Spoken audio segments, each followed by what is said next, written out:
मैं doctor Karamveer Singh, associate professor political science, BSR government arts college Alwar. प्यारे बच्चों, ऑनलाइन कक्षा में हम भारतीय संसद का जो अध्ययन कर रहे हैं, इस भारतीय संसद में राज्यसभा की शक्तियां के संदर्भ में मैंने आपको बताया था कि राज्यसभा को ब्रिटिश लॉर्ड सभा और अमेरिकी जो सीनेट है, उन दोनों से अलग स्थिति प्राप्त है। सवाल ये उठता है अलग स्थिति के संदर्भ में कि अलग स्थिति किस प्रकार से है। तो इसके बारे में हमने चर्चा की थी कि अमेरिका में जो सीनेट है वो राज्यसभा की तरह द्वितीय सदन है, लेकिन राज्यसभा की तुलना में शक्तिशाली सदन है।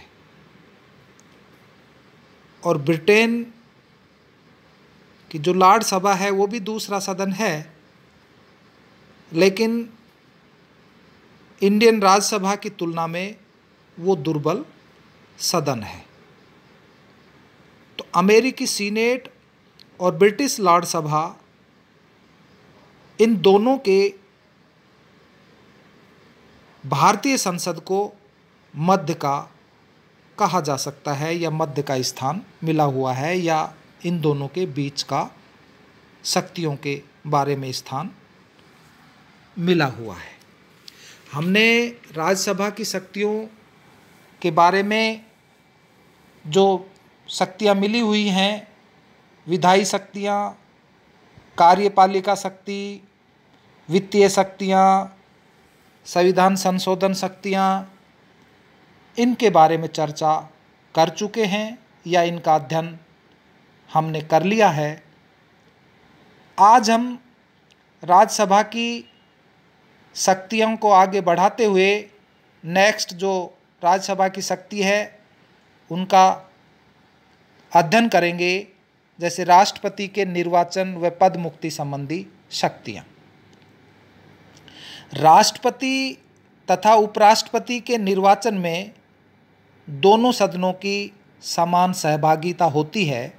आप सभी को मालूम होगा, राष्ट्रपति की पदमुक्ति से संबंधी प्रस्ताव जब दोनों सदनों द्वारा पारित कर दिया जाए, तभी राष्ट्रपति पर महाभियोग लगाया जा सकता है। और उपराष्ट्रपति को पदमुक्त करने का प्रस्ताव राज्यसभा से पारित होकर लोकसभा में भेजा जाता है।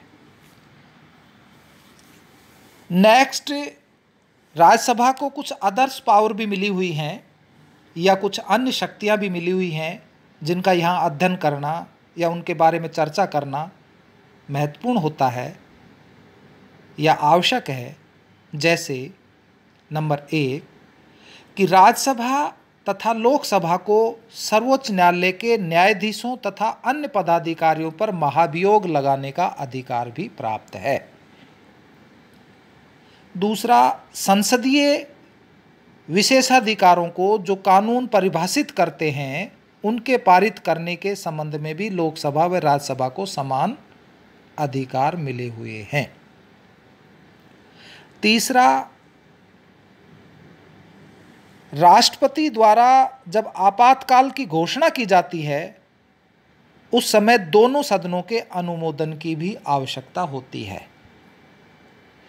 और यदि लोकसभा विघटित हो तो राज्यसभा से अनुमोदन आवश्यक होता है। नेक्स्ट, संघीय लोक सेवा आयोग, नियंत्रक व महालेखा परीक्षक, वित्त आयोग इत्यादि द्वारा प्रस्तुत प्रतिवेदनों पर भी दोनों सदनों में विचार विमर्श करना होता है या करते हैं। ये कुछ अदर शक्तियां भी राज्यसभा को मिली हुई हैं। नेक्स्ट, राज्यसभा की कुछ विशिष्ट शक्तियां भी मिली हुई हैं। जिनमें राज्यसभा ही शक्तिशाली है, उन विशिष्ट शक्तियों का अपन अध्ययन करें। जैसे राज्य सूची के संदर्भ में, राज्य सूची किसी भी विषय को राज्यसभा 2/3 बहुमत से राष्ट्रीय महत्व का घोषित कर सकती है। ऐसे घोषित विषय पर कानून बनाने का अधिकार लोकसभा को प्राप्त हो जाता है, जो 1 वर्ष तक प्रभावी रहता है। राज्यसभा उसे 1-1 वर्ष करके कई बार बढ़ा सकती है। संविधान के अनुच्छेद 249 द्वारा राज्यसभा को यह अधिकार इस भावना के तहत प्रदान किया गया है कि केंद्र में राज्यसभा की राज्यों की प्रतिनिधि सभा है। राज्यसभा जो है राज्यों की प्रतिनिधि सभा है तथा राज्यों के हितों को बेहतर रूप में संरक्षण कर सकती है। दूसरा, अखिल भारतीय सेवाओं के सर्जन के संबंध में भी राज्यसभा को ही शक्तियां या एक अधिकार मिला हुआ है। जैसे मैं आपको बताऊं कि संविधान के अनुच्छेद 312 में राज्यसभा को 2/3 बहुमत से प्रस्ताव पारित करके नई अखिल भारतीय सेवाओं के सर्जन का अधिकार केंद्र सरकार को प्रदान किया जा सकता है या करती है। जैसे 1961 और 65 में इंजीनियरों की सिविल सेवा, वन सेवा, चिकित्सा सेवा, स्वास्थ्य सेवा, एग्रीकल्चर सेवा, शिक्षा सेवा, ये जो सेवाएं हैं, इनका राज्यसभा के इस अधिकार के तहत ही सृजन किया गया। नेक्स्ट, उपराष्ट्रपति को राज्यसभा का पदेन सभापति कहा जाता है, या यूं कह सकते हैं कि उपराष्ट्रपति जो है वो राज्यसभा का पदेन सभापति भी है। इसको पदमुक्त करने का प्रस्ताव राज्यसभा में ही प्रस्तुत किया जा सकता है। तो ये एक प्रकार से हमारे इंडियन पार्लियामेंट में जो राज्यसभा है, जो द्वितीय सदन है, वो उन द्वितीय सदन को या उस द्वितीय सदन को या राज्यसभा को एक प्रकार से ये शक्तियां मिली हुई हैं। अब राज्यसभा की वास्तविक स्थिति के संदर्भ में हम चर्चा करें, real position of the Rajya Sabha, तो इसके बारे में मैं कह सकते हैं या अपन चर्चा कर सकते हैं कि राज्यसभा की न केवल आलोचना की जाती है बल्कि उसके अस्तित्व पर भी प्रश्न चिन्ह लगाया जाता है। वस्तुतः प्रारंभिक काल में ही नेता राज्यसभा यानी द्वितीय सदन के पक्ष में नहीं थे। बाद में भी बार बार इस सदन को समाप्त करने के पक्ष में आवाज़ उठती रही। आप सभी को पता होगा कि राज्यसभा की शक्तियों के विश्लेषण से ये बात भी स्पष्ट हो जाती है कि शक्ति का केंद्र बिंदु तो लोकसभा ही है।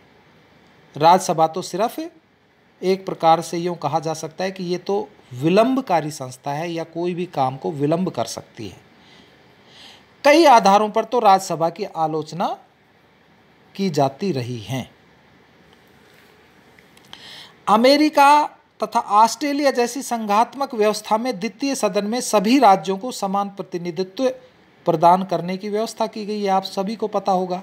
जबकि भारत में जनसंख्या को प्रतिनिधित्व का आधार बनाया गया है। राज्यसभा में सर्वाधिक प्रतिनिधि उत्तर प्रदेश के हैं, जबकि छोटे राज्यों के सिर्फ एक ही प्रतिनिधि हैं, ये आपको मालूम होगा। यह व्यवस्था संघीय भावना के प्रतिकूल है। अधिक प्रतिनिधियों वाले राज्यों के प्रभुत्व बने रहने की पर्याप्त संभावना रहती है। दूसरे रूप में आप ये कह सकते हो कि राज्यसभा के चुनाव के लिए अप्रत्यक्ष निर्वाचन तथा आनुपातिक प्रतिनिधित्व के सिद्धांत को अपनाया गया है और फलतः इसके सदस्य क्षेत्रीय दलों का प्रतिनिधित्व अधिक करते हैं। ये भी कहा जा सकता है कि राज्यसभा के प्रतिनिधि जनता का प्रत्यक्ष सामना करके नहीं आते हैं, अतः सच्चे अर्थों में वे जनता के प्रतिनिधि न होकर महत्वपूर्ण राजनीतिक दलों, विशेषतः सत्ताधारी दल का सहारा लेकर सदन में प्रवेश करते हैं। यह व्यवस्था लोकतांत्रिक भावना के अनुकूल नहीं कही जा सकती, आप सभी को मालूम होना चाहिए। जहाँ तक कला, विज्ञान, साहित्य, समाज सेवा और जो लब्ध प्रतिष्ठित हस्तियों के मनोनयन के माध्यम से राज्यसभा में प्रवेश कर देने की बात है, वहाँ भी पूर्ण रूप सिद्धांतों के आधार पर व्यवहार नहीं किया जाता। योग्यता व क्षमता से अधिक महत्वपूर्ण बात यह है कि कोई व्यक्ति सत्ताधारी राजनीतिक दल के कितने निकट है। अर्थात आप सभी को मालूम होगा कि जो राजनीतिक दल यानी कि सत्ताधारी दल के निकट व्यक्ति है वो राज्यसभा का सदस्य, उसको बना दिया जाता है। राज्यसभा एक विलंबकारी संस्था के रूप में ही व्यवहार करती देखी गई है। आप सभी को पता होगा कि साधारण विधेयक 6 महीने तक और वित्त विधेयक 14 दिन तक रोके रखने के अतिरिक्त वह नीति निर्माण में कोई महत्वपूर्ण भूमिका नहीं निभाती है। विलंबकारी शक्ति वस्तुतः रचनात्मक सिद्ध नहीं हो सकती। राज्यसभा को एक वयोवृद्ध परिवक्त तथा अनुभवी राजनीतिज्ञों के सदन के रूप में भी जाना जाता है।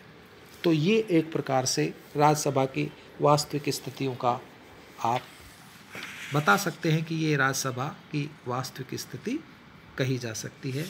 नेक्स्ट जो अपन ऑनलाइन कक्षा में अध्ययन करेंगे वो है लोकसभा।